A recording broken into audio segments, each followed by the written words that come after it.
बहुत समय पहले की बात है। सरयू नदी के किनारे अयोध्या नाम का एक सुंदर राज्य था।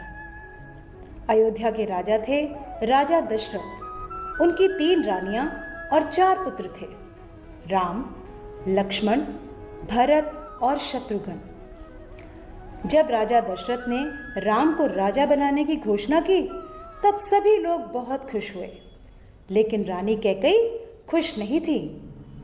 महाराज, क्या आपको याद है आपने मुझे 2 वचन दिए थे?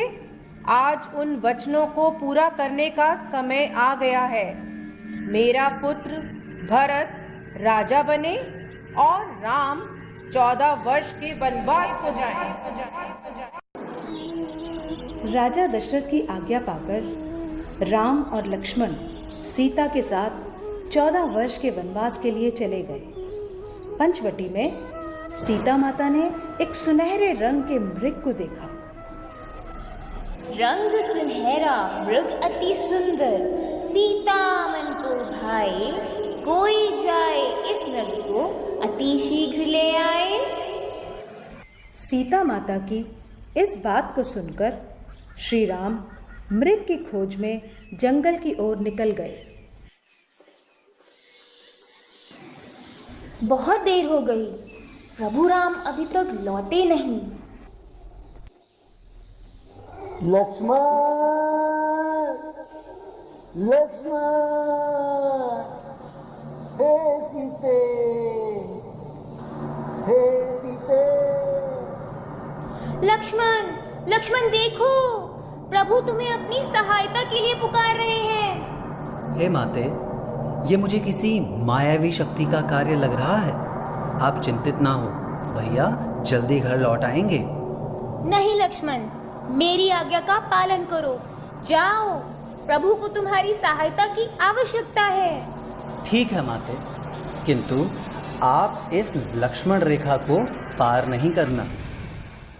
रावण को ज्ञान था कि वो लक्ष्मण रेखा को पार नहीं कर पाएगा, इसलिए उसने साधु बनने का ढोंग रचा और सीता माता को उठाकर ले गया।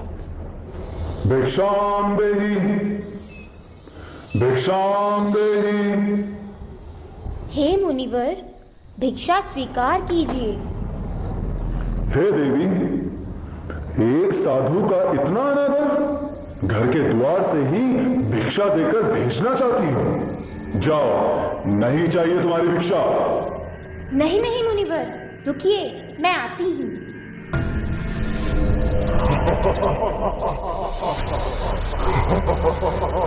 बचाओ, बचाओ, बचाओ, भैया लक्ष्मण, प्रभु राम, बचाओ, बचाओ, हे नाथ, मुझे बचाओ।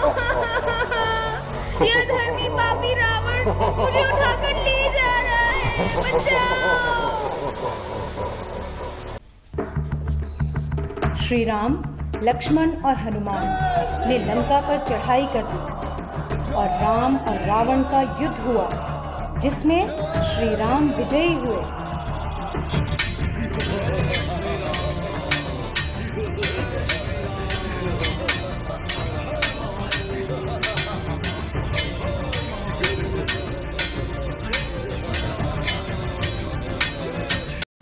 इसलिए इस दिन को विजयदशमी कहा जाता है।